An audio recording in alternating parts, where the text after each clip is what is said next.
আসসালামু আলাইকুম। আজকে নিউক্লিয়াসের উপর বেশ কয়েকটি চিত্র উপস্থাপন করব, কারণ নিউক্লিয়াস খুবই গুরুত্বপূর্ণ একটা বিষয়। বিভিন্ন পরীক্ষাতে নিউক্লিয়াস সম্পর্কে একাধিক প্রশ্ন আসে। খুব কমন বিষয় নিউক্লিয়াস সম্পর্কে প্রশ্ন আসাটা বিভিন্ন পরীক্ষাতে। তো এই চিত্রের মধ্যে আমরা মাঝে যে নিউক্লিয়াসের মধ্যে দুটি জিনিস দেখতে পাচ্ছি। একটা হচ্ছে গোলাকার বৃত্ত, যেটাকে নিউক্লিওলাস বলা হয়, এবং জালিকার মতো সুতার মতো বিভিন্ন সুতার মতো বেশ কিছু অংশ দেখতে পাচ্ছি, যেটাকে ক্রোমাটিন তন্তু বলা হয়। এবং এটাই খুব ভেরি ভেরি ইম্পর্টেন্ট, কারণ এই ক্রোমাটিন তন্তুগুলো সাধারণত ক্রোমোজোম, এই তন্তুর মধ্যে ক্রোমোজোম থাকে, এবং ক্রোমোজোমের মধ্যে জিন থাকে, যেটাকে বংশগতির ধারক এবং বাহক একক বলা হয়, এবং এই জিনটা সাধারণত ডিএনএ দ্বারা গঠিত হয়।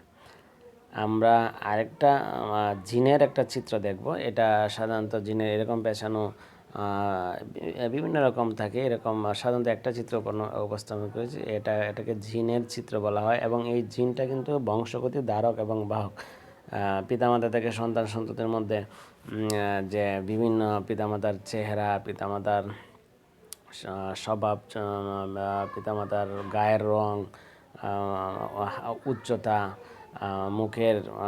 মুখের শৈলের যে গঠন, এগুলো সাধারণত জিনের মাধ্যমে পিতামাতা থেকে সন্তানদের মধ্যে স্থানান্তরিত হয়ে থাকে। তো জিন খুবই একটি গুরুত্বপূর্ণ বিষয়। আমরা জানি সাধারণত প্রতিটি কোষেই 23 জোড়া ক্রোমোজোম থাকে। এই 23 জোড়া, এটা একটা জিনের চিত্র।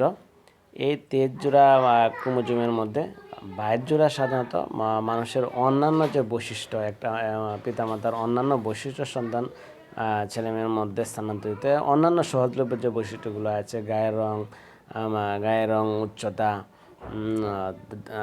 দাঁত, মুখ, চুল, এরকম 22 জোড়া, অর্থাৎ 44টি ক্রোমোজোম এরকম সহজলভ্য বৈশিষ্ট্যগুলো নির্ধারণ করে থাকে। এবং এক জোড়া হচ্ছে সেক্স ক্রোমোজোম, যেটা লিঙ্গ নির্ধারণ করে থাকে, ছেলে না মেয়ে হবে সন্তান, সেটা নির্ধারণ করে থাকে। তো এই মোট 23 জোড়া, প্রতিটি কোষে সাধারণত 23 জোড়া ক্রোমোজোম থাকে। আমি আরেকটি নিউক্লিয়াসের চিত্র উপস্থাপন করব। খুব একটি সুন্দর কালারফুল চিত্র নিউক্লিয়াসের। আমরা ক্রোমাটিন তন্তুগুলো দেখতে পাচ্ছি, নিউক্লিয়াসকে দেখতে পাচ্ছি।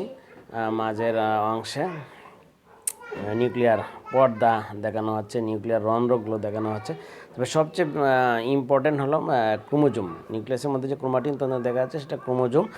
সেখানে ক্রোমোজোম অবস্থান করে, এবং ক্রোমোজোমগুলো সাধারণত ডিএনএ দ্বারা গঠিত। ক্রোমোজোমের মধ্যে জিন অবস্থান করে, এবং জিনটা সাধারণত ডিএনএ দ্বারা গঠিত হয়। আমরা বিভিন্ন কিছুতেই দেখি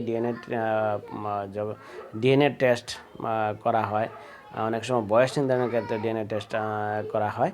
তো এই ক্রোমোজোমই কিন্তু খুবই ইম্পর্টেন্ট একটি বিষয় নিউক্লিয়াসের, কারণ ক্রোমোজোমের মধ্যে, এই ক্রোমাটিন তন্তুগুলোর মধ্যে ক্রোমোজোম রয়েছে, ক্রোমোজোমের মধ্যে জিন রয়েছে, এবং জিন সাধারণত ডিএনএ দ্বারা গঠিত হয়ে থাকে। তো আমরা এই জিএনএর চিত্র দেখলাম, জিএনএর দুটা চিত্র আমরা দেখলাম, এবং নিউক্লিয়াসের চিত্রটা আমরা দেখলাম। তা আমাদের মোটামুটি যারা এই ভিডিওটি দেখবে, মোটামুটি ধারণা পরিষ্কার যে নিউক্লিয়াসের মধ্যে কি আছে। সবচেয়ে ইম্পর্টেন্ট বিষয়টা, নিউক্লিয়াসের মধ্যে ক্রোমোজোম আছে, এবং প্রতিটি কোষে 23 জোড়া ক্রোমোজোম অবস্থান করে। 22 জোড়া ক্রোমোজোম হচ্ছে মানবদের অন্যান্য সহজ বৈশিষ্ট্যগুলি নির্ধারণ করে, এবং এক জোড়া ক্রোমোজোম সাধারণত লিঙ্গ নির্ধারণ করে, অর্থাৎ সন্তান ছেলে হবে না মেয়ে হবে সেটা নির্ধারণ করে থাকে। তবে আজকের এই ক্লাস থেকে আমরা কিন্তু খুবই ইম্পর্টেন্ট একটি ধারণা লাভ করলাম, যে বংশগতির ধারক এবং বাহক জিন, সেটা কিন্তু নিউক্লিয়াসের মধ্যে অবস্থান করে, অর্থাৎ ক্রোমোজোমের মধ্যে অবস্থান করে, এবং সেটা এই জিন কিন্তু ডিএনএ দ্বারা গঠিত হয়ে থাকে। ডিএনএ অর্থাৎ ডিঅক্সি রাইবোনিউক্লিক অ্যাসিড, এবং আরএনএ রাইবোনিউক্লিক অ্যাসিড। সবাইকে ধন্যবাদ। পরবর্তী ক্লাসে আমরা মাইটোকন্ড্রিয়ার চিত্র উপস্থাপন করার চেষ্টা করব।